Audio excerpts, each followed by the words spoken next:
औज़ुबिल्लाहि मिनश्शैतानिर्रजीम बिस्मिल्लाहिर्रहमानिर्रहीम।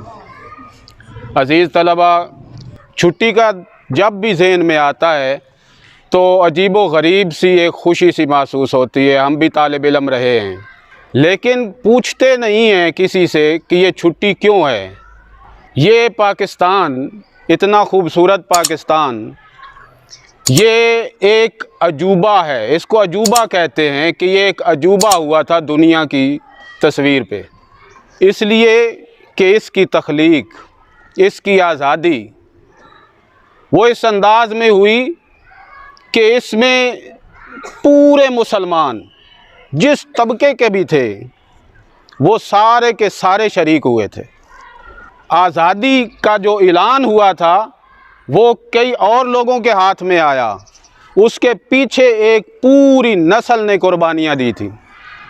कहा जाता है कि ये तहरीक चंद सालों की है। नहीं, ये तहरीक जो है ये तो सदी पे मुहित है। तहरीकें तब बनती हैं जब उनके लिए एक दिमाग तैयार किया जाता है, सोच बनाई जाती है, फिर उस सोच को लेके लोग आगे चलते हैं, फिर अच्छे लीडर मिल जाना ये बड़ी खुशकिस्मती की बात होती है।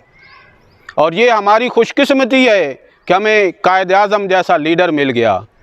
उसके पीछे देखो तो एक लंबी सी फहरिस्त है उलमा किराम की। शाह इस्माइल शहीद को याद कर लो, सर सैयद अहमद ख़ान को याद कर लो। ये कौन लोग थे? तस्वीर से भी पता चलता है आलिम लोग थे।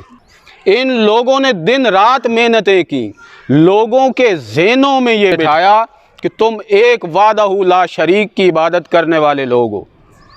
तुम्हारा रास्ता ये नहीं है जहाँ पे आप भटक रहे हो। क्यों दूसरी कौमों के पाँव के नीचे कुचले जा रहे हो? उठो, तुम्हारा असल मकसद क्या है, उस मकसद की खातिर अपनी जानें दो। जब ये ज़हन तैयार हुए, फिर एक जोश पैदा हुआ, फिर वो नौजवान सामने आए जिन्होंने ये काम किया। फिर ये हालत थी कि उधर इंडिया के अंदर जब ये ऐलान हुआ था, ऐलान जो था वो यूं ही 14 अगस्त को ऐलान नहीं हो गया था। इससे पहले बहुत से काम हुए थे। एक सवालिया निशान है जिसको 23 मार्च कहते हैं। अल्लामा इकबाल ने ये सोच दी थी कि ये जो कौम है ये किसी की ग़ुलाम रह नहीं सकती।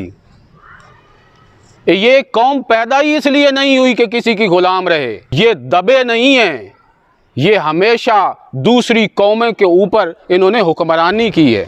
इकबाल का जो मिशन था और जो उलमा किराम का मिशन था, जो कायद आज़म का मिशन था, जिसके लिए हासिल किया था, वो क्यों हासिल किया था कि ला इलाहा इल्लल्लाह मुहम्मदुर रसूलुल्लाह। ये मुल्क जो है इसमें और कानून नहीं चलेगा। इस मुल्क में कानून चलेगा तो सिर्फ वादहू ला शरीक का चलेगा।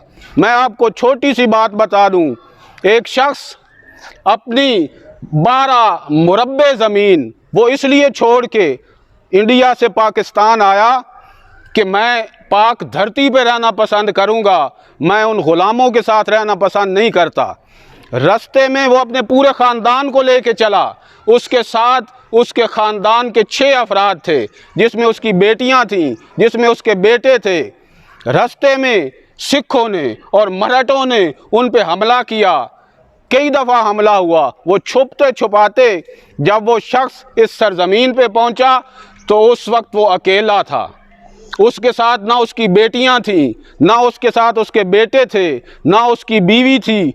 उसने बताया कि मैंने अपनी आंखों के सामने अपनी बेटी को नेज़ों के साथ छलनी होते देखा, और मैंने अपने आंखों के सामने अपने बूढ़े बाप को रस्से के साथ बांध के ट्रैक्टर के पीछे मैंने अपनी आंखों से देखा, और वो तड़पता हुआ मैं देख रहा था कि मेरा बाप मर रहा है।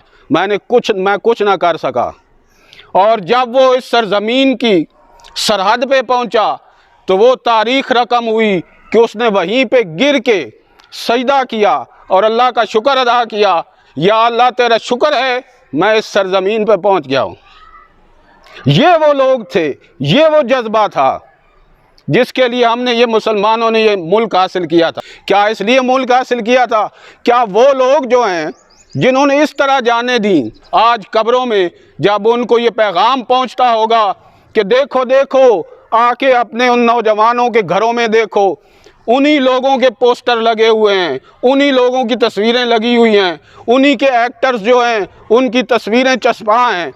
जो नौजवान हैं जो पाकिस्तान का मतलब क्या, ला इलाहा इल्लल्लाह मुँह से तो बोलते हैं, लेकिन उनके दिल इसकी गवाही नहीं दे रहे। वो 23 मार्च हो, वो 14 अगस्त हो, वो कोई तारीख भी हो, वो तारीख तो भूलते जा रहे हैं। उनके दिल उन्हीं हिंदुओं के साथ धड़क रहे हैं, और ऐसे लोग तो मुनाफिक लोग कहलाते हैं।